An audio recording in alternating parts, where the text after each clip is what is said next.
आणि काल आपण सामाजिक शास्त्रांतर्गत भूगोल विषयाला सुरुवात केलेली होती.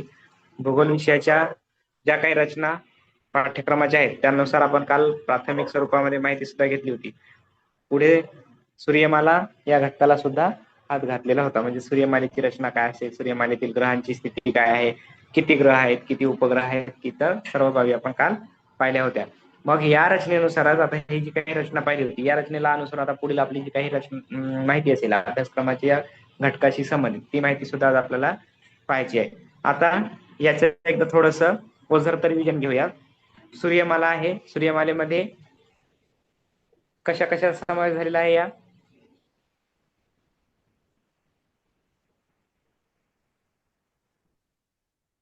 बोलते बा. आता मराठी सारखं हे विषय नाही, कारण इथं आंतरसंवाद महत्वाचा आहे. सूर्यमालेमध्ये कोणत्या घटकांचा समावेश आहे या दिसत असणाऱ्या सूर्य आणि इतर ग्रह. इतर ग्रहाचा सुद्धा समावेश आहे, उपग्रहाचा समावेश आहे, सूर्याच्या भोवती फिरत आहे. तारा म्हणजे काय ते पाहिलं होतं आपण. ताऱ्याची व्याख्या काय सांगितली होती? सूर्य नाही, ताऱ्याची व्याख्या काय सांगितली? सूर्य हा तारा आहे, बरोबर आहे. ताऱ्याची व्याख्या स्वयंप्रकाशित आहे, तेजस्वी आहे. स्वयंप्रकाशित आहे, तेजस्वी तेजस्वी आणि उष्ण आहे. असं 3 प्रकार त्याच्यामध्ये म्हणजे त्याचे वर्णनात्मक गुण आपण पाहिले होते. या तीनही वर्णनानुसार सूर्य हा आपला तारा ठरतो. मग याच्यामध्ये ग्रहांची रचना पाहिली होती. आपल्या सूर्यमालिकेत किती ग्रह आहेत एकूण? 8. 8 ग्रह क्रमवार पाहिले होते. बुध, शुक्र, मंगळ, पृथ्वी, गुरु, बुध, शुक्र, पृथ्वी, युरेनस, मंगळ, शनी, नेपच्यून. Uranus, Neptune. आंतरग्रह कशाला म्हणतात, बहिर्ग्रह कशाला म्हणतात हे सुद्धा आपण पाहिलं होतं. तर मंगळापासून सूर्याच्या दिशेने पुढचे जाणारे कोणते ग्रह होते? गुरु, शनी, युरेनस, नेपच्यून.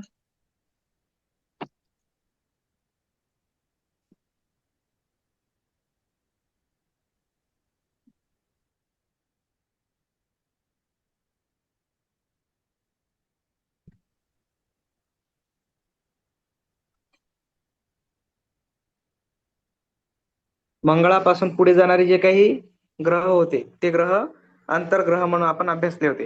आणि मंगळाच्या बाहेरचे जे काही कक्षेतील ग्रह आहेत त्यांना आपण काय म्हटलं होतं?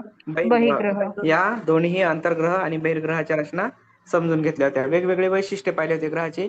पृथ्वीवर जीवसृष्टी आहे, बुध हा सर्वात लहान ग्रह आहे, गुरु हा सर्वात मोठा ग्रह आहे, शनी भोवती कडी आहे, युरेनस हा थंड ग्रह म्हणजे युरेनस नेपच्यून हे बर्फाळ प्रदेश आहे, थंड आहे. त्यानंतर प्लुटो हा बटू ग्रह आहे. सगळ्या ग्रहांची विशेष ओळख सुद्धा आपण पाहिली होती. पृथ्वीची जुळी बहीण म्हणून एक ग्रह ओळखला होता. कोणता होता तो? शुक्र. त्याला दुसरं काय म्हणतो आपण? पहाट तारा. काय म्हणतो त्याला? पहाट तारा. या प्रकारच्या ज्वालामुखीचा उद्रेक असणारा, जागृत ज्वालामुखी असणारा ग्रह. मग या सर्व प्रकारातून आपण काल पुढे गेलेले होतो. आता त्यानंतर पाहिलं होतं आपण सूर्याचं परिभ्रमण म्हणजे पृथ्वीचं परिभ्रमण म्हणजे काय आणि परिवलन म्हणजे काय. मग या परिभ्रमणामुळे काय होते, परिवलनामुळे काय होते हे सुद्धा पाहिलं. दिवस रात्र कशी होते, त्याच्यानंतर वार महिने कसे ठरतात परिवलनामुळे आणि परिभ्रमणामुळे. ग्रहांची माहिती, परिवलन ग्रहाचे नाव, परिभ्रमण काळ. ह्या सर्व बाबी आपण पाहिल्या. आता आपण पृथ्वीविषयी थोडस माहिती घेऊ. काल यातली बरीच माहिती आपली झाली होती. पृथ्वीवर 71% पाणी आहे. त्यानंतर 71% पाणी, 29% भूभाग आहे. उत्तर गोलार्ध, भूगोलार्ध, दक्षिण गोलार्ध हा जलगोलार्ध ओळखला जातो. ज्युआइड म्हणजे पृथ्वी थोडीशी चपटी आहे आणि बाकी भागामध्ये फुगीर आहे. इथपर्यंत आपण पाहिलं होतं. मग पृथ्वीची निर्मिती कशी झाली, पृथ्वीचं जे काही क्षेत्रफळ आहे, ते घनता, त्रिज्या हे सर्व काल पाहून झालेलं होतं. परिभ्रमण काळ किती असतो, परिवलन काळ किती असतो ते सुद्धा पाहिलं. म्हणजे 23 तास 56 मिनिटे 4 सेकंद. एक दिवसाचा कालावधी आपण जो 24 तास म्हणतो तो परिवलन काळ. आणि परिभ्रमण काळ म्हणजे 365 दिवस 5 तास 48 मिनिटे 54 सेकंद. 1 वर्षाचा हा कालावधी. म्हणजे लीप वर्ष जर आलं तर हा कालावधी 366 दिवसांचा होत असतो. म्हणजेच या कालावधीमध्ये जी 23 तास 54 मिनिटं वगैरे आपण काय म्हणतो, म्हणजे उर्वरित 24 तास होण्यासाठी जी काही मिनिटं बाकी पडतात, या मिनिटांची रचना 4 वर्षामध्ये एकदा भरून काढली जाते आणि यातून ही रचना आपल्याला पाहायला मिळते. आता इथे थोडक्यात माहिती पाहूया. पहा, तारे हे स्वयंप्रकाशित आणि उष्ण व तेजस्वी खगोल आहेत. तारे लुकलुकतात. पहा, तारे लुकलुकतात. आभाळामध्ये रात्रीच्या वेळेला जर पाहिलं आपण चांदण्या दिसायला म्हणतो, ते तारे आहेत. चांदण्या म्हणजे काय तारे, ते लुकलुकताना दिसतात, चमचम करतात, आपल्याला वाटते की जास्त चमकायली ती कमी चमकायली किंवा त्याचा उजेड जास्त जाणवत आहे, असं जी काही रचना असते ही ताऱ्यांची स्वयंप्रकाशित रचना असते.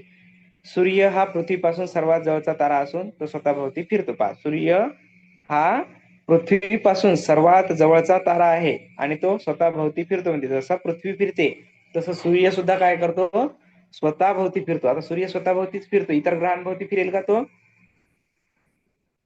नाही, कारण नाही बाकी फिरणार. ग्रह त्याच्या भोवताल फिरत आहेत, त्याच्या बाजूने फिरत आहेत. आता दीर्घिका म्हणजे काय पहा, सूर्यासारख्या अनेक ताऱ्यांचे मिळून बनलेल्या विशाल तारका समूहास दीर्घिका किंवा तारका मंडळ असे म्हणतात. सूर्यासारख्या अनेक ताऱ्यांची मिळून बनलेले जे असतील त्यांना दीर्घिका किंवा तारका मंडळ असे म्हणतात. आता या एका दीर्घिकेमध्ये साधारणतः 10 ते 20 हजार कोटी तारे असतात. पहा किती आहे, 10 ते 20 हजार कोटी एका दीर्घिकेमध्ये. आणि ते हायड्रोजनचे प्रचंड ढग असतात. हे जे तारे आहेत हे कशाचे बनलेले असतात ढग? हायड्रोजन या वायूपासून बनलेले असतात. आता जी आकाशगंगा आहे पहा, आकाशगंगा आपले सूर्यकुल ज्या दीर्घिकेत आहे तिला आकाशगंगा असे म्हणतात. आपले सूर्यकुल ज्या दीर्घिकेत, आता आपली सूर्यमाला जिथे आहे त्या भागाला नाव आहे आकाशगंगा, तिला मिल्की वे असं सुद्धा म्हणतात. आता ही जी काही सूर्यमाला आहे, ही जी आहे आपलं म्हणजे कोणतं, सूर्य आणि त्याच्या भोवती फिरणारे 8 ग्रह, ही जी रचना आहे ही रचना आकाशगंगा म्हणून ओळखली जाते. आणि या आकाशगंगेलाच मिल्की वे असं सुद्धा म्हणतात. मग आपल्या आकाशगंगेचं नाव काय आहे बरं, माहित आहे का कुणाला?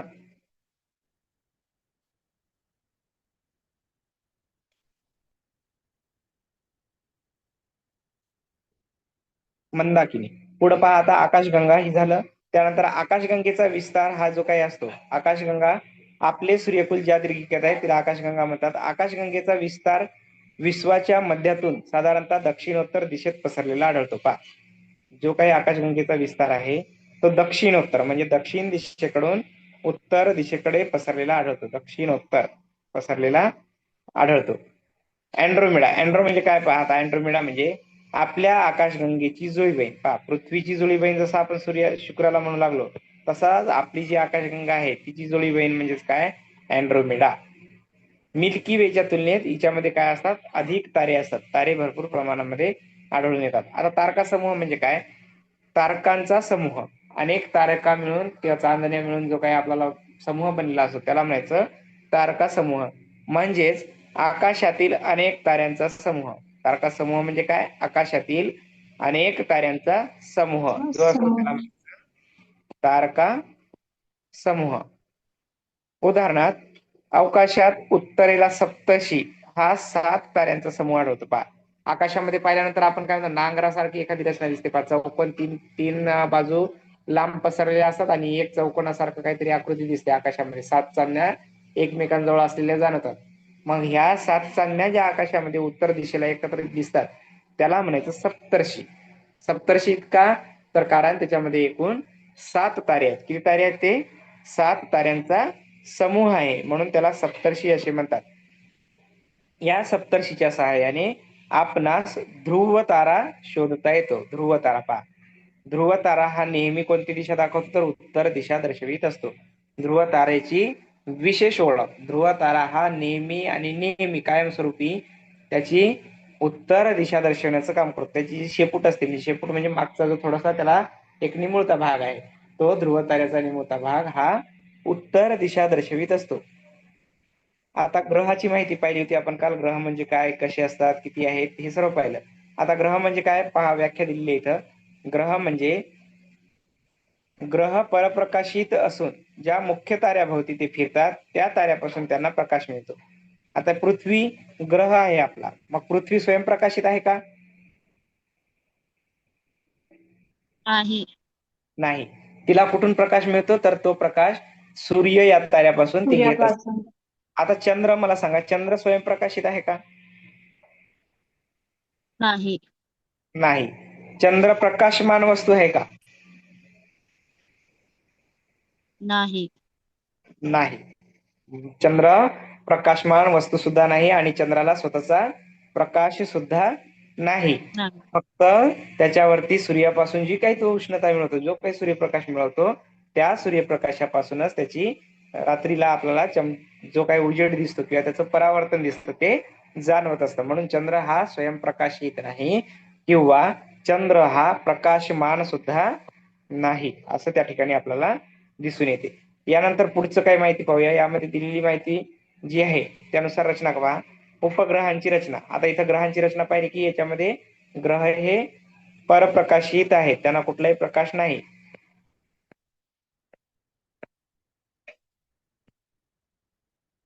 ताऱ्यांप्रमाणे ग्रह लुकलुकत नाहीत. सूर्यमालेतील पृथ्वीसह प्रमुख ग्रहांना सूर्यापासून प्रकाश मिळत असतो.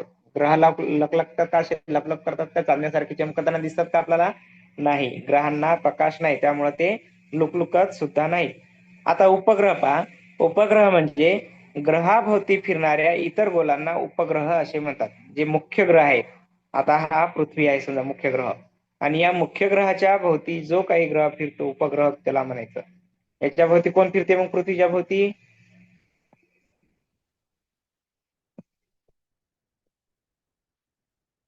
चंद्र. चंद्र हा झाला पृथ्वीचा उपग्रह. पृथ्वीला किती उपग्रह आहेत एकूण? एकच आहे चंद्र. एकच आहे चंद्र. उपग्रह म्हणजेच हे क्लिअर झालं की जे ग्रहाभोवती फिरतात, प्रत्यक्षरित्या ग्रहाभोवती फिरणारे खगोल म्हणजेच उपग्रह. उपग्रह सूर्याभोवती स्वतंत्रपणे न फिरता, पहा, सूर्याभोवती स्वतंत्रपणे न फिरता विशिष्ट ग्रहांभोवती फिरतात, तसेच स्वतःभोवती सुद्धा फिरतात. आता हा आपला समजा पृथ्वी ग्रह आहे आणि ही आता इथं सूर्य दिलाय, हा सूर्य आहे आणि ही पृथ्वी या सूर्याभोवती लंबवर्तुळाकार कक्षेत फिरते, पहा, अशी फिरते. आता हिच्याच भोवती आहे चंद्र. हा चंद्र कोणाभोवती फिरतो? तर या पृथ्वीच्या भोवताल फिरतो. म्हणजे जशी जशी पृथ्वी इकडं या दिशेला जाईल तसा हा चंद्र सुद्धा तिच्या बाजूला जात असेल की नाही?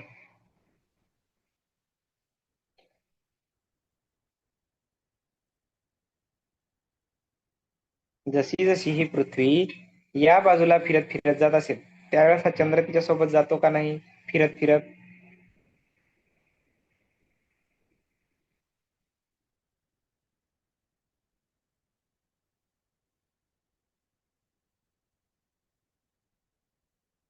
बोला काहीतरी, म्हणजे जेणेकरून त्याचं उत्तर तुमच्याकडून अपेक्षित आहे.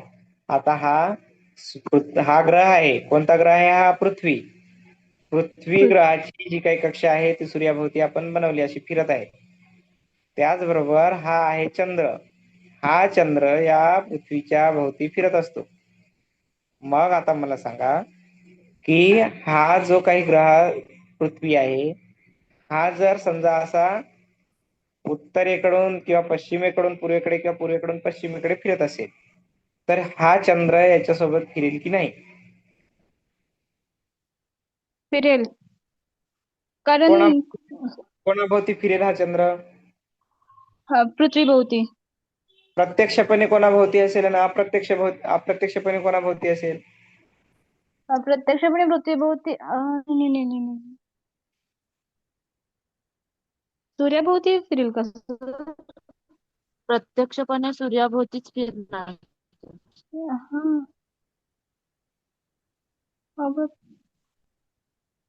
हा. कन्फ्युज व्हायलाय. कसं काय कन्फ्युज व्हायला? इतकं सोपं सांगितलं आधीच, कसं काय कन्फ्युज व्हायला? चंद्र आकृती रेखाटन प्रत्यक्षपणे पृथ्वीभोवती फिरणार तो.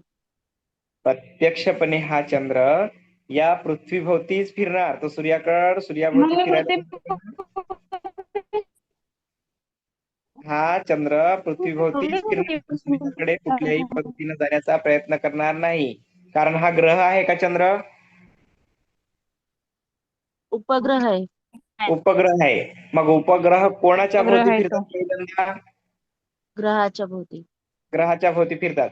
पण हे मुख्य ग्रह जे आहेत, हे मुख्य ग्रह कोणाच्या भोवती फिरतात? ताऱ्याच्या, सूर्याच्या ताऱ्याच्या भोवती. म्हणजे सूर्याच्या भोवती फिरतात. बरोबर आहे. म्हणजे जसं जसं पृथ्वी उत्तरेला जाईल, दक्षिणेला जाईल, पूर्वेला जाईल किंवा पश्चिमेला जाईल, त्या पृथ्वी बरोबर हा चंद्र सुद्धा अप्रत्यक्षपणे जाईल. तो स्वतःहून जाईल का तिकडं? म्हणजे त्याला सूर्याभोवती फिरायचं आहे का त्याला? नाही. पण पृथ्वीभोवती फिरत फिरत तो जात आहे. म्हणून ज्यावेळी पृथ्वी फिरत असेल त्यावेळेस तो अप्रत्यक्षपणे त्या पृथ्वी बरोबर आपोआप सूर्याची सुद्धा चक्कर घालून येत असतो. अशा प्रकारची ही उपग्रहाची रचना असते. इथं पहा, सूर्याभोवती स्वतंत्रपणे न फिरता विशिष्ट ग्रहाभोवती फिरतात, तसेच ते स्वतःभोवती सुद्धा फिरतात. चंद्र हा पृथ्वीचा उपग्रह आहे, कारण चंद्र पृथ्वीभोवती फिरतो. म्हणजे चंद्र हा पृथ्वीच्या भोवतालच फिरतो. तो सूर्याच्या दिशेला, सूर्याकडे कुठेही जाणार नाही. पण पृथ्वी जशी जशी तिच्या बाजूला जाईल, म्हणजे पृथ्वीला तर सूर्याभोवती चक्कर पूर्ण करायचीच आहे, मग चंद्र सुद्धा त्या पृथ्वीच्या भोवती फिरत असल्यामुळं अप्रत्यक्षरित्या सूर्याभोवती सुद्धा तो तिथं त्या पृथ्वीच्या माध्यमातून फिरताना आपल्याला दिसून येतो किंवा समजून घेता येते की हा चंद्र सुद्धा त्या पृथ्वीभोवती सोबत सोबत फिरत आहे. म्हणजेच मुख्य ग्रहाभोवती फिरण्याचं काम उपग्रह करतात आणि मुख्य ग्रह हे सूर्याच्या भोवती फिरण्याचं काम करतात. पहा, मुख्य ग्रह कोणाभोवती फिरतात? सूर्याभोवती. आणि उपग्रह कोणाभोवती फिरतात? पृथ्वीभोवती. ग्रहाभोवती. मुख्य ग्रहाभोवती. पृथ्वीभोवती असेल किंवा इतर ग्रहाभोवती असेल. आता इथं दिलेली माहिती पहा, लघुग्रह. लघुग्रह म्हणजे काल तुम्हाला सांगितलं होतं लघुग्रह म्हणजे काय. आता ग्रहाच्या निर्मिती काळात, ग्रह बनण्याच्या ग्रहांची जेव्हा निर्मिती होत असेल त्यावेळी ग्रह बनण्यात अपयशी ठरलेले लहान लहान खडक म्हणजेच लघुग्रह होय. लहान लहान खडक म्हणजे काय? हे आता जे गोल आहेत ग्रह आहेत, हे काय आहेत? मातीचे खडकाचे गोळे आहेत. याच्यामध्ये काही वेगळं आहे का? नाही. आपण जमीन पाहतो, जमीन कशाची बनलेली आहे? ही पृथ्वीवर राहतो आपण, कशापासून बनलेली आहे? ही खडकापासून. खडक, माती याच्यापासूनच बनलेली आहे, खडकापासून. कालांतराने त्याचं मातीमध्ये रूपांतर होते. मग तसंच जे काही खडक असतील, खडक म्हणजेच काय? लहान लहान खडकाचे तुकडे असतील किंवा त्याचे गोळे असतील, याला म्हणायचं आपण खगोल. त्याचं नावच काय आहे? खगोल.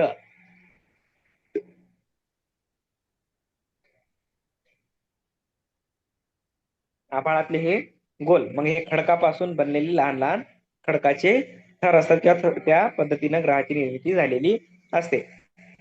मंगळ व गुरु ग्रहादरम्यान अनेक लघुग्रह सूर्याभोवती परिभ्रमण करतात. पहा, मंगळ व गुरु ग्रहादरम्यान अनेक लघुग्रह सूर्याभोवती परिभ्रमण करतात. आता हे लघुग्रह सुद्धा काय करतात?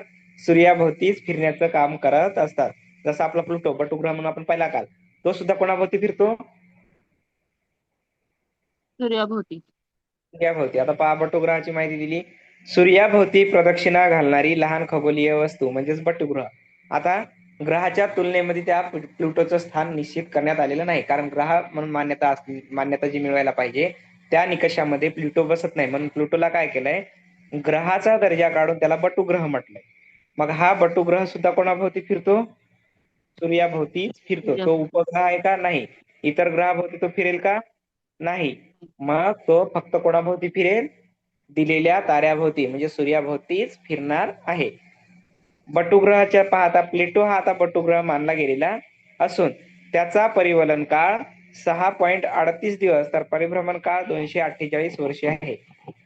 प्लुटो हा सर्वात शेवटी आहे. प्लुटो हा कुठं आहे सूर्यमालेत?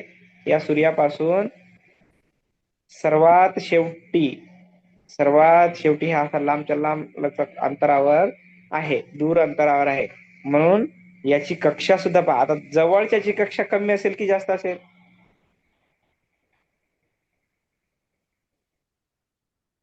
कक्षा म्हणजे फिरण्याचा मार्ग.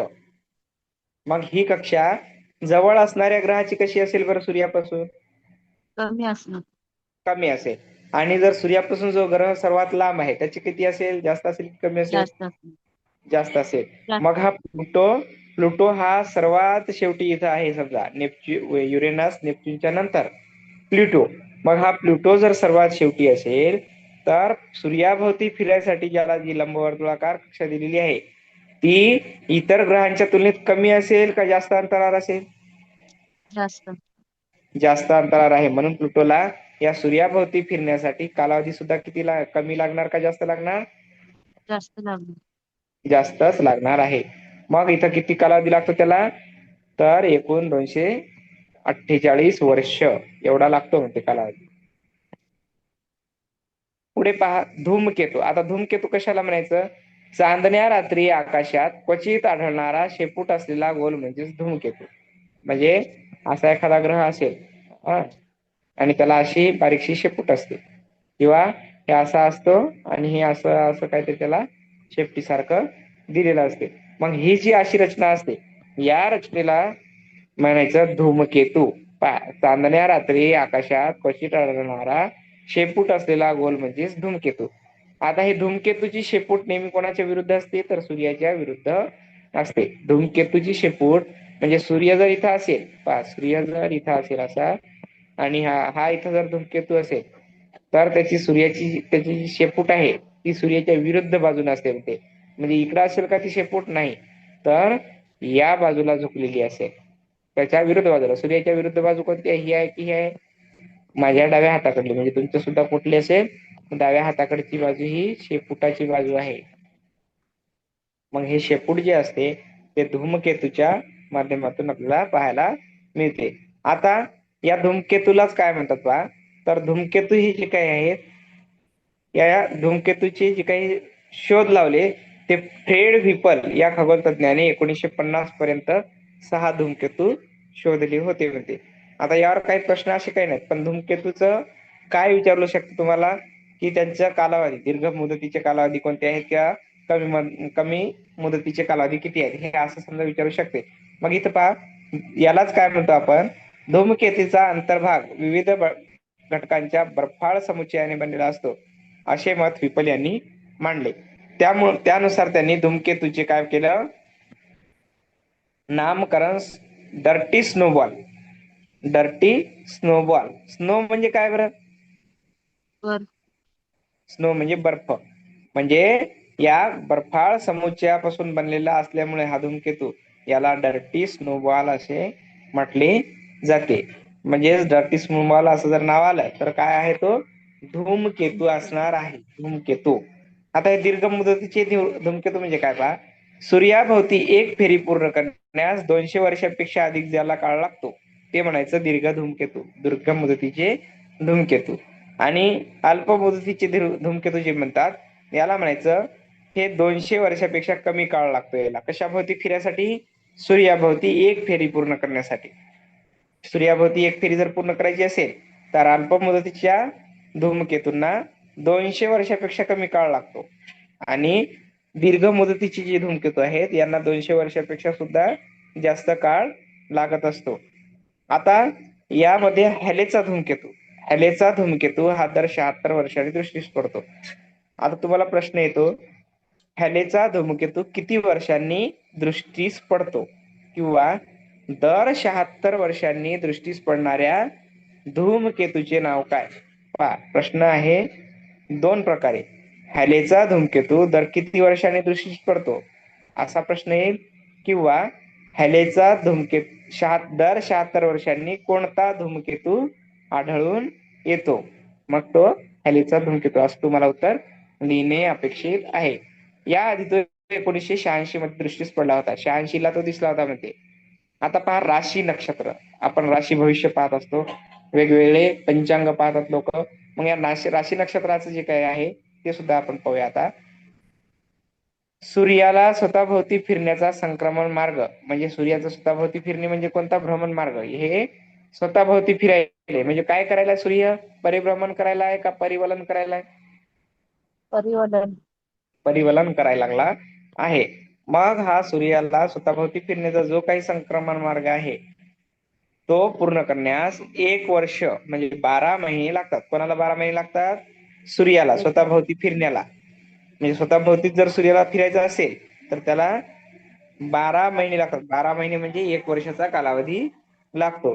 सूर्याच्या संक्रमण मार्गाचे 12 भाग केले जातात. संक्रमण मार्ग म्हणजे काय पहा, आता हा सूर्य आहे, हा सूर्य स्वतःभोवतीच फिरण्याचं काम करतो. कोणाभोवती फिरतो, हा स्वतःभोवतीच फिरतो. म्हणजे आता हा स्वतःभोवती फिरत असताना काय करतो, की आता समजा हा असा फिरत असेल, आता इथून जाऊन इथं वापस येत असेल, समजा उदाहरण धरा, इथून निघत असेल हा आणि इथं पोहोचत असेल, तर या संक्रमण मार्गाचे म्हणजे कोण आहे, हे फिरण्याचा जो त्याचा रस्ता आहे, स्वतःभोवती फिरण्याचा रस्ता, असा असा फिरू शकते सूर्य स्वतःभोवती, किंवा असा फिरू शकते विरुद्ध दिशेने. तर हा जो त्याचा फिरण्याचा मार्ग आहे, या मार्गाचे 12 भाग केले जातात. किती भाग केले जातात त्याचे? 12. मग इथं 1, 2, 3, 4, 5, 6, 7, 8, 9, 10, 11 आणि 12 असे जे 12 भाग केले जातात, या 12 भागाला म्हणायचं राशी. काय म्हणायचं या 12 भागाला? राशी. राशी भविष्य पाहणाऱ्यांना माहित असेल राशी किती आहे आता? 12. राशी राशी किती राशी आहेत आता? 12. 12. मग या 12 राशी ज्या आहेत, त्या या 12 संक्रमण मार्गावरून घेतलेल्या आहेत. सूर्याच्या या 12 ठिकाणी होणाऱ्या संक्रमण मार्गावरून या राशी घेतलेल्या आहेत. मग या 12 राशींपैकी प्रत्येक राशीला स्वतंत्र नाव आहे. प्रत्येक राशीला काय नाव आहे? वेगवेगळे नाव दिलेली आहेत. याशिवाय या संक्रमण मार्गाचे 27 भाग पडून प्रत्येक भागास नक्षत्र असे नाव देण्यात आलेले आहे. म्हणजे ही जी रचना होती ती पहिले 12 भागात होती, पण आता काय झालंय, अजून त्याच्यामध्ये वाढून वाढून वाढून फेऱ्या वाढून काय झालंय, त्याचे 27 भाग पडले. किती भाग पडलेत मग? एकूण संक्रमण मार्गाचे 27 भाग. आणि या 27 भागांना काय म्हटलं गेलं? नक्षत्र. नक्षत्र. म्हणजे राशी 12 आणि नक्षत्र 27 एकूण किती आहेत? नक्षत्र. 17. म्हणजे दिलेली राशी भविष्य किंवा राशी नक्षत्र जी असतील ही कोणामुळे घडत आहेत? सूर्याच्या संक्रमण मार्गामुळे. कोणामुळे घडत आहेत? सूर्याच्या संक्रमण मार्गामुळे. सूर्याच्या सूर्याचा संक्रमण संक्रमण मार्ग मार्गामुळे कोणामुळे? सूर्याचा संक्रमण मार्ग जो आहे तो कशाशी संबंधित आहे?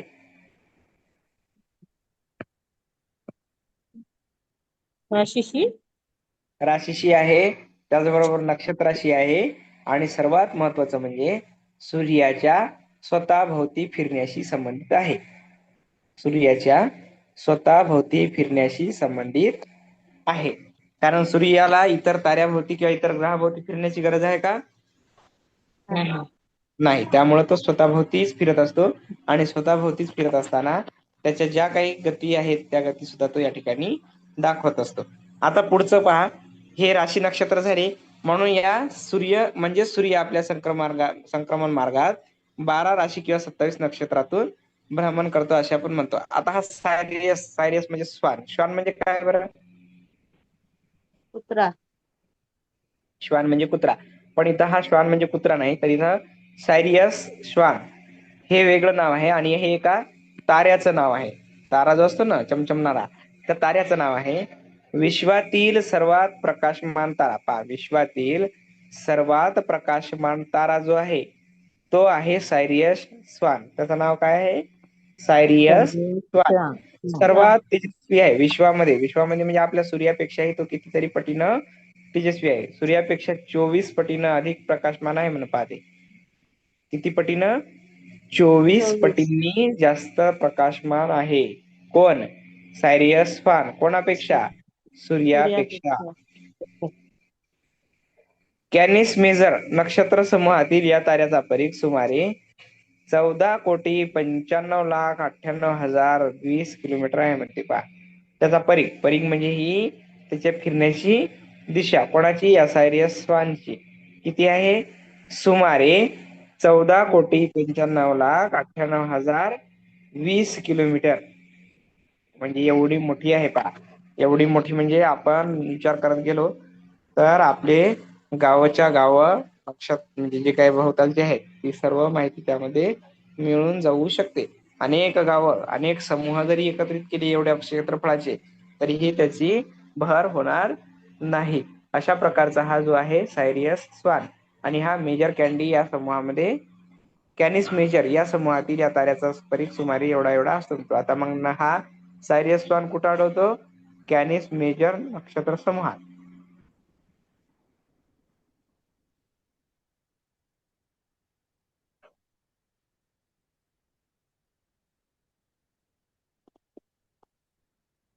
नक्षत्र किती आहेत बरं एकूण? नक्षत्र 27. 27. 20 नाही, 27. 27 नक्षत्र आणि 12 राशी. राशी.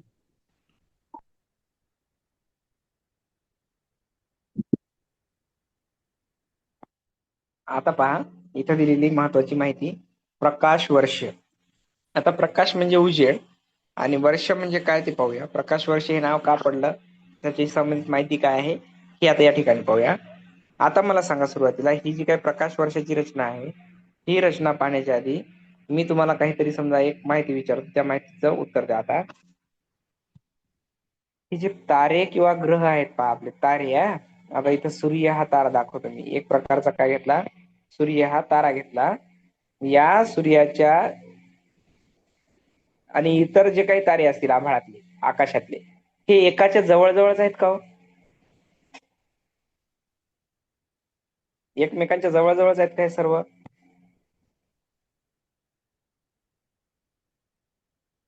एकमेकांच्या जवळ ठराविक अंतरावर आहेत.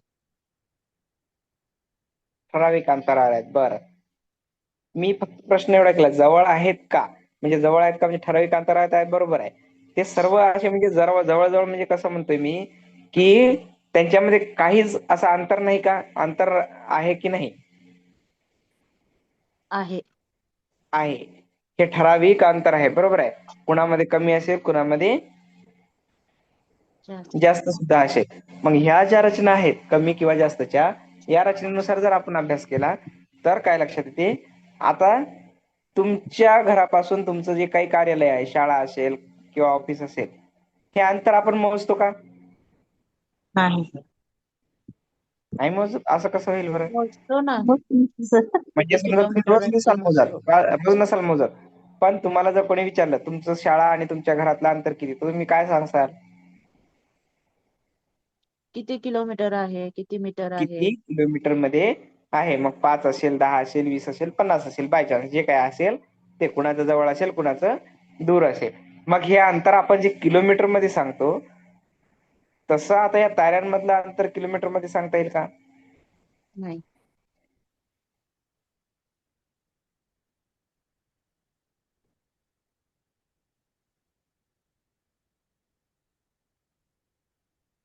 ताऱ्यांमधील अंतर किलोमीटर मध्ये सांगता येईल का? त्याच्यासाठी वेगळं परिमाण वापरतात. त्याच्यासाठी वेगळं परिमाण वापरावं लागणार आहे. कारण अवकाशातलं अंतर, जसं आपला चंद्र दिसते डोक्यावरच आहे वाटते, पण अंतर किती आहे पृथ्वीपासून चंद्राचं आपल्यापासून? भरपूर दूर अंतरावर आहे. असं दिसताना दिसतो की जवळच असल्यासारखा, खाली आल्यासारखा, पण ते आहे का तिथल्या तिथं आपल्याला दिसण्यासारखं इतकं अंतर आहे का? म्हणजे जरी दिसत असला तरी अंतर आपण अंदाजे मोजू शकतो का किती आहे ते? नाही. मग हे जे काही अंतर असते दोन ग्रहांमधलं किंवा दोन ताऱ्या, म्हणजे अवकाशातील वस्तूंचं, ग्रहांमधलं नाही, अवकाशातील ताऱ्यांमधलं जे काही अंतर असते, हे अंतर मोजण्यासाठी एक परिमाण वापरले जाते आणि त्या परिमाणाला म्हणतात प्रकाश वर्ष. प्रकाश वर्ष नाव काय आहे त्याचं? प्रकाश वर्ष. वर्ष. प्रकाश म्हणजे काय? प्रकाश म्हणजे उजेड किंवा ही सूर्यकिरणे. प्रकाश म्हणजे काय? सूर्यकिरणे किंवा उजेड येणे. मग एका वर्षामध्ये या सूर्यकिरणांनी किंवा उजेडाने किती अंतर कापलं पहा. सूर्यकिरणाने किंवा प्रकाशाने एका वर्षामध्ये किती अंतर कापलं, या मोजमापाला म्हणतात प्रकाश वर्ष. या मोजमापाला काय म्हणतात? प्रकाश वर्ष. प्रकाश वर्ष. पहा, इथं प्रकाश वर्षाची माहिती दिली. विश्वातील ताऱ्यांमधील अंतर इतके मोठे असते, पहा अंतर खूप मोठे असते, ते काय जवळ आपल्या घर इथंच आहे बा असं सांगता येत नाही. विश्वातील ताऱ्यांमधील अंतर इतके मोठे असते की ते मोजण्यासाठी सामान्य परिमाणे, जसे तुमचं किलोमीटर, मीटर, हे जे काय आहे हे काही त्या ठिकाणी कामी येत नाही. फूट, हे ज्या काही रचना आहेत ह्या कामी येतात का असं अंतर मोजण्यासाठी? नाही. तर सामान्य परिमाणे निरुपयोगी ठरतात. म्हणून ताऱ्यांमधील हे प्रचंड अंतर मोजण्यासाठी प्रकाश वर्ष हे परिमाण वापरतात. ताऱ्यांमधील अंतर मोजायचं जर असेल तर काय वापरलं जाते? आता हे प्रकाश वर्ष. दोन ताऱ्यांमधील अंतर मोजायचं असेल तर प्रकाश वर्ष हे परिमाण वापरले जाते. एक प्रकाश वर्ष म्हणजे एका वर्षात प्रकाश किरण जितक्या दूर जातील ते अंतर. पहा, प्रकाश वर्षाचं अंतराची माहिती दिली. प्रकाश वर्ष म्हणजे काय कळलं सगळ्यांना? हो.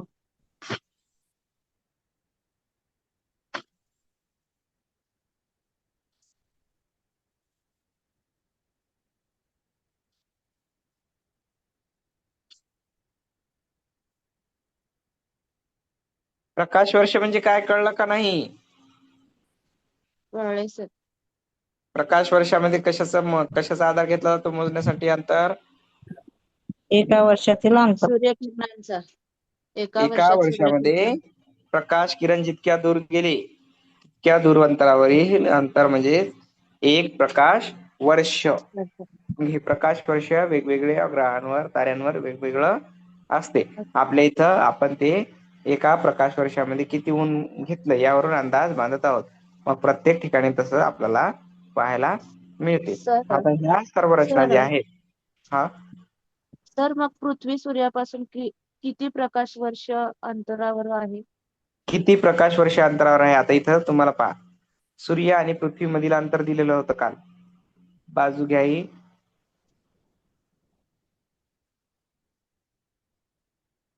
आता याचं इथं कुठेही तशी तुम्ही जे प्रश्न विचारलात तसं माहिती दिलेली नाही, पण त्याला आपण प्रकाश वर्षाचं जे काही साधन आहे त्यामध्ये परिभ्रमणाचा कालावधी टाकून प्रकाश किरण जितके सूर्यापासून आपल्याकडे येतात त्या क्षणामध्ये त्याला परिवर्तित करू शकतो.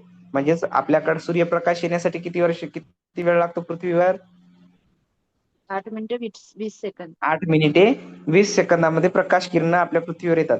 मग असे रोजचा जो कालावधी आहे म्हणजे आता मला सांगा, हे सूर्यकिरण multiplied by 365. सूर्यकिरण वरून खाली येतात जमिनीवर, हा हे सरळ येतात का तिरपे येतात? तिरपे.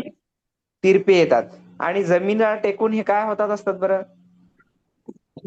समजा सूर्यापासून येणारे सूर्यकिरण जमिनीला टेकले आणि ते परत रिफ्लेक्ट जर ते होतात. समजा वर गेले, म्हणजे परत कुठे जातात सूर्यकिरण? वातावरणामध्ये मिसळून जातात. म्हणजे परावर्तित होतात आणि वातावरणामध्ये काय करतात? मिसळून जातात. वरच्या दिशेनं त्याचं पुन्हा परावर्तन होत असते. मग ही जी प्रकाश वर्षाची रचना आहे तशीच आहे. मग हे पृथ्वी आणि सूर्यामधलं जे काही प्रकाश वर्षाचं अंतर आहे ते मी तुम्हाला उद्याला निश्चितपणे सांगतो. इथं आता लक्षात घ्या की सूर्यकिरण पृथ्वीवर येण्यासाठी जेवढा 8 मिनिटं 20 सेकंदाचा कालावधी लागतो त्यावरूनच हे प्रकाश वर्षाचं अंतर सुद्धा आपलं ठरणार आहे.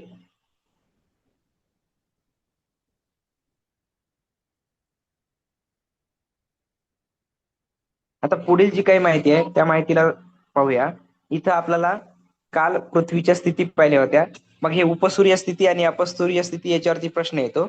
आता यावर प्रश्न कसा, तर पृथ्वीची उपसूर्य स्थिती म्हणजे काय, पृथ्वीची अपसूर्य स्थिती म्हणजे काय, किंवा पृथ्वीची उपसूर्य स्थिती ही कोणत्या महिन्यात असते आणि पृथ्वीची अपसूर्य स्थिती ही कोणत्या महिन्यामध्ये असते, अशा प्रकारचे 4 प्रश्न जे यावर तयार होतात. म्हणजे कोणत्या महिन्यात अपसूर्य स्थिती असेल, कोणत्या महिन्यात उपसूर्य स्थिती असेल, उपसूर्य स्थिती म्हणजे काय, अपसूर्य स्थिती म्हणजे काय, अशी जी रचना असेल ही प्रश्नासंबंधाने असते. पहा इथं परिभ्रमणादरम्यान म्हणजे दुसऱ्या भोवती सूर्य, आता इथं काय दिलेलं आहे, पृथ्वीची उपसूर्य स्थिती परिभ्रमणादरम्यान म्हणजे सूर्याभोवती फिरताना जानेवारीच्या पहिल्या आठवड्यात पृथ्वी सूर्यापासून सर्वात कमी अंतरावर असते. पृथ्वी पहा जानेवारी मध्ये सूर्याच्या सर्वात जवळ जाते. म्हणजे सूर्याच्या सर्वात जवळ जाते म्हणजे तिचा जो लंबवर्तुळाकार मार्ग आहे त्या मार्गाने फिरत फिरत ती काय करते, सूर्याच्या जवळच्या भागामध्ये जाऊन पोहोचते जानेवारीच्या पहिल्या आठवड्यात.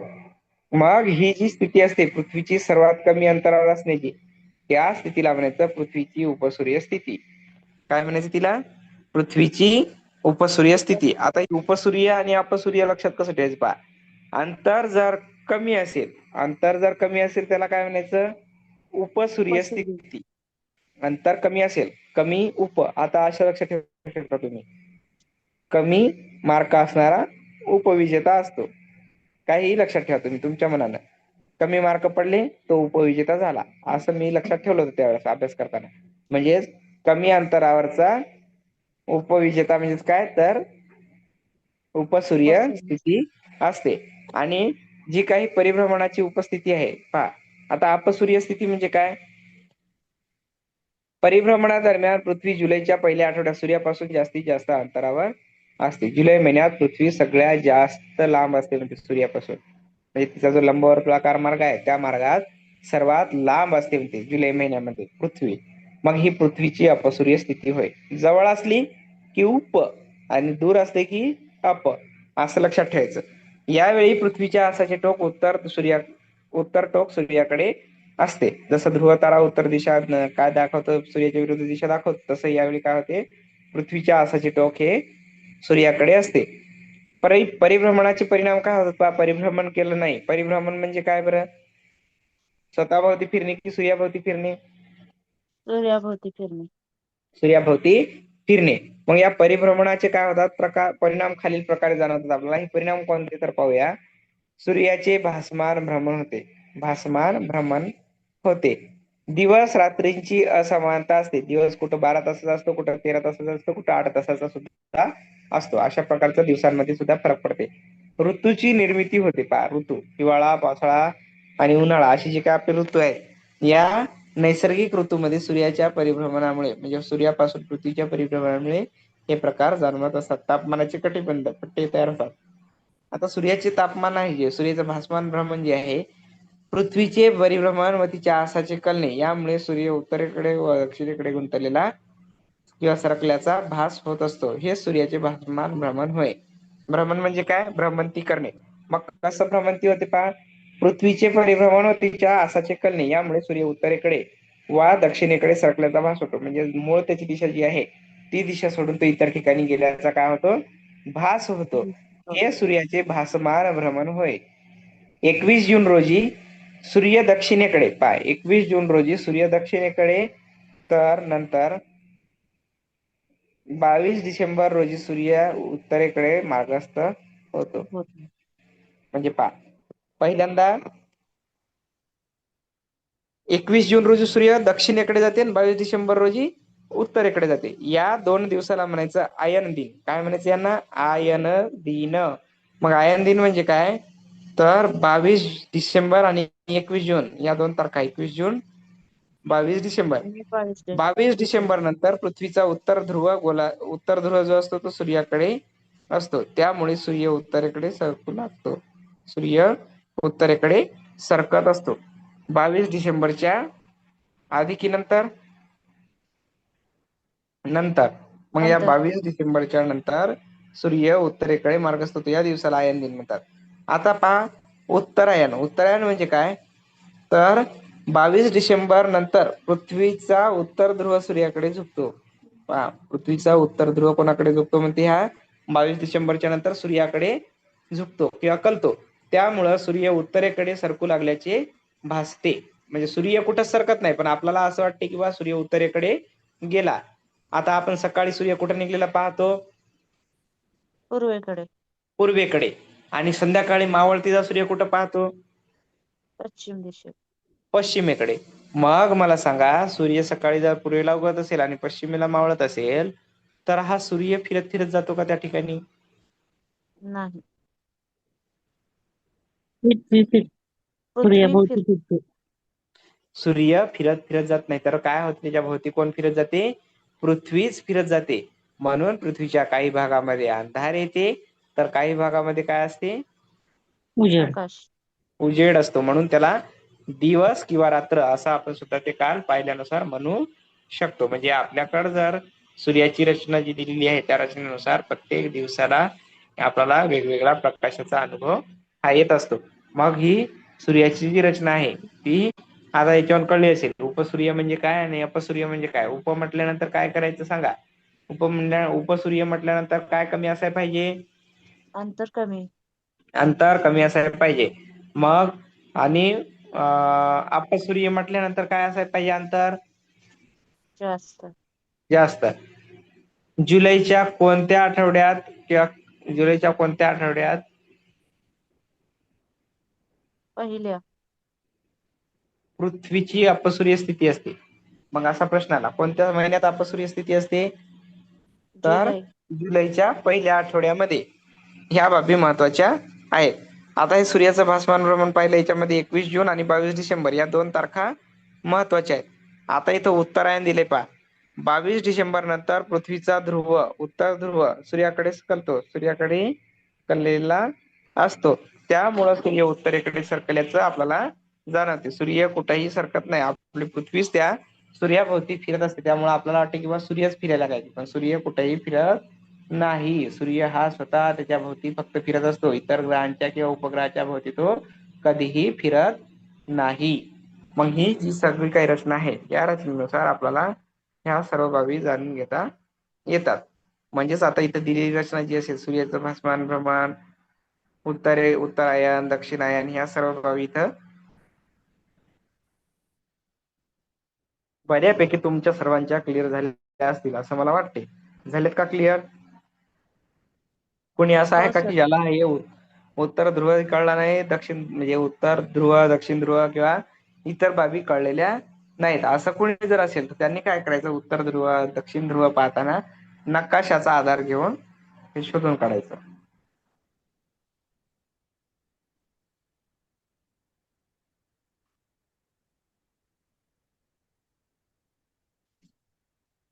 यानंतर पुढील स्लाइड कडे वळूया. पुढील स्लाइड मध्ये काय दिलेलं आहे पहा.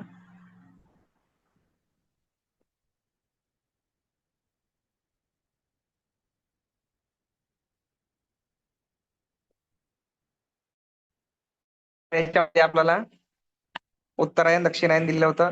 22 डिसेंबर उत्तरायणाचा कालावधी पहा. 22 डिसेंबर ते 21 जून या काळात चालते. उत्तरायणाचा कालावधी विचारला जाऊ शकतो प्रश्न. हा कालावधी किती म्हणजे कुठून चालू होतो आणि कुठं संपतो? तर उत्तरायणाचा कालावधी आहे 22 डिसेंबर ते 21 जून. म्हणजे तुम्हाला प्रश्न विचारला जातो कोण मध्ये किंवा आपल्या इथे समजा 22 डिसेंबर ते 21 जून पर्यंत कोणता कालावधी असतो? मग तो उत्तरायणाचा कालावधी असतो. किंवा उत्तरायण कोणत्या कालावधीत घडून येते असा प्रश्न विचारला जातो. तर मग ते 22 डिसेंबर ते 21 जून. 21 जून रोजी सूर्य कर्कवृत्तावर म्हणजे 23.5 उत्तर अक्षांशावर असतो. या दिवशी उत्तरायण पूर्ण होते. पहा, उत्तरायण कधी पूर्ण होते? 21 जून या दिवशी पूर्ण होते. उत्तर गोलार्धात या काळात उन्हाळा तर दक्षिण गोलार्धात हिवाळा असतो. दोन भाग दिले आहेत पहा, उत्तर गोलार्ध आणि दक्षिण गोलार्ध. उत्तर गोलार्ध म्हणजे वरचा भाग, दक्षिण गोलार्ध म्हणजे खालचा भाग. मग उत्तर गोलार्धामध्ये या 21 जूनला काय राहते? उन्हाळा राहते. तर दक्षिण गोलार्धामध्ये हिवाळा राहते. 21 जून या दिवसाला उन्हाळा आयन दिन असे म्हणतात. 21 जूनला काय म्हणतात? उन्हाळा आयन दिन.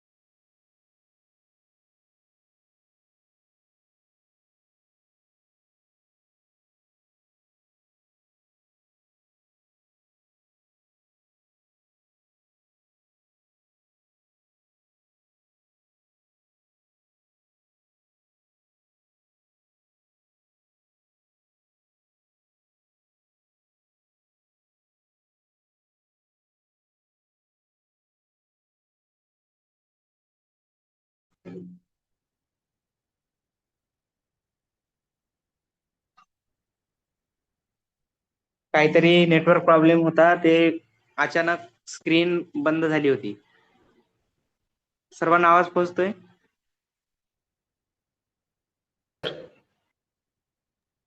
पोचते सर्वांना आवाज. आवाज पोहोचतोय का?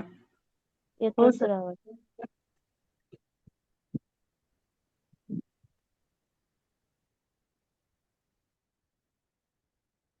माझा आवाज येतोय का सर्वांपर्यंत? हो सर. हा, तर उत्तरायण आणि दक्षिणायन आपण पाहत होतो. उत्तरायणाचा कालावधी 21 डिसेंबर ते 21 जून दरम्यान असतो आणि हा कालावधी त्या ठिकाणी आपल्याला परीक्षेच्या दृष्टीने विचारलेला असू शकतो. मग ही जी रचना होती, ही रचना पहा. भासमान भ्रमणाचं जे काय असेल सूर्याचं, इथं दिलेली रचना आहे. उत्तरायण पूर्ण 21 जूनला उन्हाळा आयन दिन असे म्हणतात. उन्हाळा आयन दिन 21 जून या तारखेला आपल्याला दिसून येत असतो. मग या 21 जूनच्या दिवशी हे सर्व उत्तरायण आपल्याला या ठिकाणी पाहता येते. मग ही रचना जी असेल, आता इथं पहा दक्षिणायन. दक्षिणायन म्हणजे काय? 21 जून नंतर जर सूर्य दक्षिणेकडे सरकू लागल्याचे भासते व दक्षिणायन सुरू होते. म्हणजे सूर्य आहे तिथंच असते पण पृथ्वी फिरत असते, त्याच्यामुळे काय होते? आपल्याला सूर्य दक्षिणेकडे गेल्यासारखा भास होते. मग हे झालं भासमान भ्रमण. दक्षिणायन दक्षिणेकडे गेल्यासारखं वाटते. 21 जून ते 22 डिसेंबर या काळात दक्षिणायन चालते. पहा, 21 जून ते 22 डिसेंबर दक्षिणायन आणि 22 डिसेंबर ते 21 जून उत्तरायण.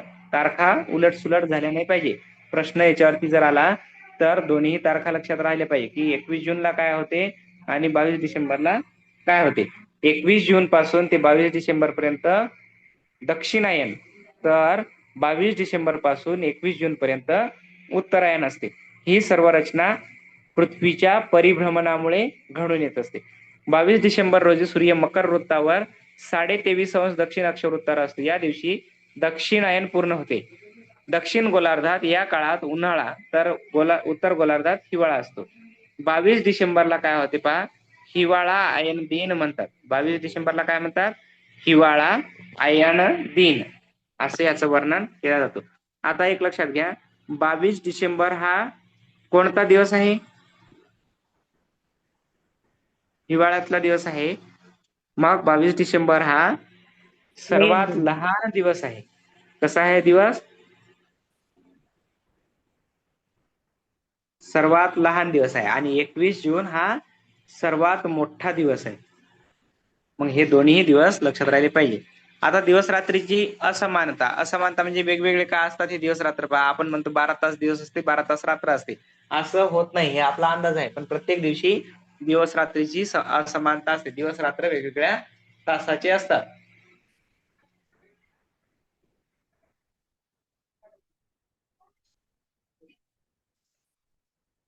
हे जे काही दिवस असमान असतात हे काय कारण आहे पहा. जो गोलार्ध सूर्याकडे कलतो त्या गोलार्धात 12 तासापेक्षा मोठी पहा. जो गोलार्ध सूर्याकडे कलतो, जो गोलार्ध सूर्याकडे कलतो त्या गोलार्धात दिवस 12 तासापेक्षा मोठा असतो. म्हणते पहा, जो गोलार्ध सूर्याकडे कलतो त्या गोलार्धात दिवस 12 तासापेक्षा मोठा व रात्र ही 12 तासापेक्षा लहान असते. जेव्हा कोणताही गोलार्ध सूर्याकडे कललेला नसतो तेव्हा दिवस रात्र समसमान असतात, म्हणजे 12 तासाचे असतात.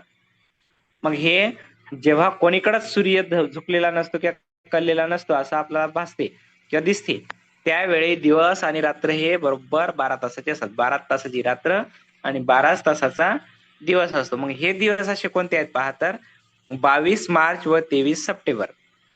22 मार्च व 23 सप्टेंबर हे दोन दिवस जे आहेत, या दिवशी दिवस व रात्र प्रत्येकी 12-12 तासाचे असतात. कारण दोन्ही गोलार्ध सूर्यापासून समान अंतरावर असतात. म्हणजे असं असते पहा, सूर्य इथं आहे तर हे सुद्धा इतकं आणि हे सुद्धा इतकं, म्हणजे दोन्ही सारख्याच अंतरावर सारख्याच ठिकाणावर आपल्याला आढळून येतात. म्हणून यांना जी काही कालावधी आहे 22 मार्च व 23 सप्टेंबरचा, या दिवशी दिवस व रात्र हे किती तासाचे असतात, बरोबर 12-12 तासाचे असतात. आता इथं पहा पुढचं, या दिवशी दोन्ही गोलार्ध सूर्यापासून समान अंतरावर असतात. या दोन्ही दिवशी प्रकाश वृत्त उत्तर दक्षिण ध्रुवातून जाते. प्रकाश वृत्त जे काय आहे म्हणजे प्रकाशाचं वृत्त जे काही रेषा आहे, ह्या रेषा दोन्हीतूनही उत्तर व दक्षिण ध्रुवातून जात असतात. या दिवसांना विषुव दिन असे म्हणतात पहा, विषुव दिन. आता हे विषुव दिन काय आहेत, विषुव दिन कधी साजरा केला जातो हे सुद्धा पाहणार आहोत. 22 मार्च नंतर उत्तर गोलार्धात सूर्याकडे अधिक कलण्यास सुरुवात होते, त्यामुळे तिथे दिवस मोठा व रात्र लहान होऊ लागते. 22 मार्च नंतर दिवस मोठा होते. आपण म्हणतो उन्हाळा लागला तसा तसा दिवस काय व्हायला म्हणतो, मोठा व्हायला म्हणतो. पण त्याचं खरं कारण आहे, इथं सूर्याकडे अधिक त्याचा कल वाढलेला असतो. कोणाचा, तर उत्तर गोलार्धाचा. त्यामुळे आपल्याला इथं 22 मार्चच्या नंतर दिवस मोठा झाल्याचं जाणवते. 21 जून या दिवशी उत्तर गोलार्ध सूर्याकडे 23.5 कललेला असतो. म्हणून 21 जून या दिवशी उत्तर गोलार्धात सर्वात मोठा दिवस व सर्वात लहान रात्र असते. मी आताच तुम्हाला सांगितलं, 22 डिसेंबर सर्वात लहान दिवस तर सर्वात मोठी रात्र, आणि 21 जून सर्वात मोठा दिवस तर सर्वात लहान रात्र. मग हे जी काही रचना आहे, ही रचना त्या उत्तर गोलार्धामधल्या सूर्याकडे कलण्याच्या स्थितीनुसार घडत असते.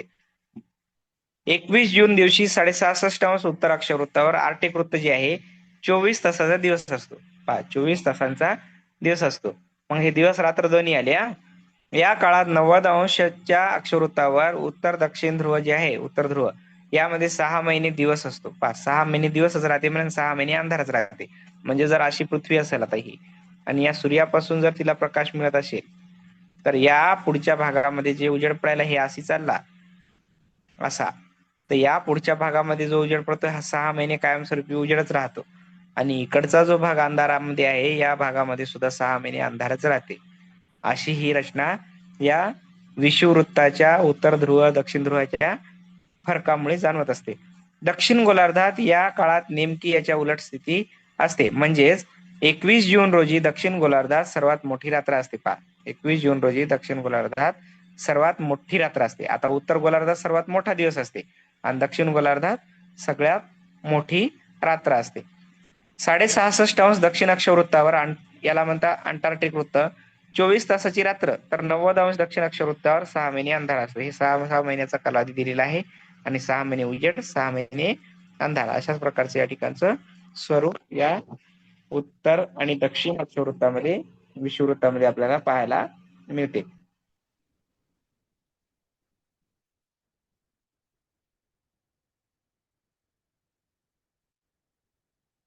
यानंतर पुढील एक स्लाइड पाहूया. यामध्ये ऋतूंची निर्मिती काय असते, ऋतूची निर्मिती कशी होते, काय होते पाहूया. पहा, पृथ्वीचे लंबवर्तुळाकार परिभ्रमण व तिचा कललेला आस यांच्या एकत्रित परिणामांमुळे ऋतूंची निर्मिती होते. पृथ्वीच्या लंबवर्तुळाकार परिभ्रमण, परिभ्रमण म्हणजेच काय, सूर्याभोवती फिरण्यामुळे. सूर्याभोवती फिरण्याची गती काय असते, ती परिभ्रमण गती.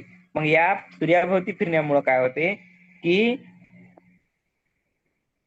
एकत्रित परिणामामुळे ऋतूची निर्मिती होते. सूर्याभोवती फिरण्याच्या पहा, पृथ्वीचे लंबवर्तुळाकार परिभ्रमण व तिचा कललेला आस याच्या एकत्रित परिणामामुळे ऋतूंची निर्मिती होते. परिभ्रमणामुळे जेव्हा उत्तर गोलार्धात उन्हाळा असतो तेव्हा दक्षिण गोलार्धात हिवाळा असतो, आणि जर दक्षिण गोलार्धात हिवाळा असेल तर उत्तर गोलार्धात उन्हाळा असेल. 22 मार्च ते 23 सप्टेंबर या काळात उत्तर गोलार्धात उन्हाळा असतो. पहा, आताचा जो आपला कालावधी आहे 22 मार्च ते 23 सप्टेंबर या काळामध्ये उत्तर गोलार्धात काय असतो म्हणते, उन्हाळा असतो, तर दक्षिण गोलार्धात याच काळात हिवाळा राहते. पहा, ऋतूंची निर्मिती गुरुत्वाकर्षणामुळे त्याच्या समक्रमण मार्गामुळे कशी फरक पडायला लागली. एका ठिकाणी उन्हाळा आहे तर एका ठिकाणी हिवाळा आहे, आणि दुसऱ्या ठिकाणी जर पहिल्यांदा उन्हाळा घेतला तर तिसऱ्या म्हणजे त्याच्यानंतर येणाऱ्या ठिकाणी हिवाळा आहे. 23 सप्टेंबर ते 22 मार्च या काळात उत्तर गोलार्धात हिवाळा तर दक्षिण गोलार्धात उन्हाळा असतो, असं या ठिकाणी आपल्याला सांगितलेलं आहे. म्हणजे जे काही रचना असेल भूगोलाशी संबंधित त्या सर्व रचना यातून आपल्याला समजून घेता येऊ शकतात. आता यानंतरची जी पुढील स्लाइड आहे त्या स्लाइडवरून आपल्याला अनेक बाबी क्लिअर होतील. इथं पहा, एक तक्ता दिलेला आहे. 22 डिसेंबर ते 21 जून हा कालावधी उत्तरायण म्हणून ओळखला जातो. उत्तरायण यामध्ये उत्तर गोलार्धात उन्हाळा तर दक्षिण गोलार्धात हिवाळा असतो. 21 जून ते 22 डिसेंबर या काळामध्ये दक्षिणायन म्हणजे उत्तर गोलार्धात हिवाळा तर दक्षिण गोलार्धात उन्हाळा असतो. 21 जून व 22 डिसेंबर हे जे आहेत यांना म्हणतात अयन दिन. 21 जून दक्षिणायन तर 22 डिसेंबर उत्तरायण आहे. 22 मार्च व 23 सप्टेंबर हे विषुव दिन आहे. दिवस व रात्र या ठिकाणी समसमान म्हणजेच प्रत्येकी 12 तासाचे असतात. विषुव दिन ज्या दिवशी असेल त्या दिवशी दिवस रात्र सेम कालावधीचे म्हणजे 12 तास रात्र तर 12 तास दिवस असतो. अशा प्रकारची ही रचना आपल्याला विषुववृत्त आणि इतर बाबींमध्ये आपल्याला समजून घेता येऊ शकते. आता यानंतरच्या ज्या काही रचना आहेत, ज्या काही बाबी आहेत त्या आपल्याला शिकताना थोडंसं लक्षात घ्यावं लागेल की प्रकाश वर्ष म्हणजे काय असेल, त्यानंतर आपण प्रकाश वर्षाच्या बाबतीत काय पाहिलं, हे सर्व बाबी आपण या ठिकाणी पाहू शकतो. आता उर्वरित जी काही याच्या पुढची जी सूर्यमालेची माहिती आहे ती आपण पुढील तासिकेमध्ये पाहूयात.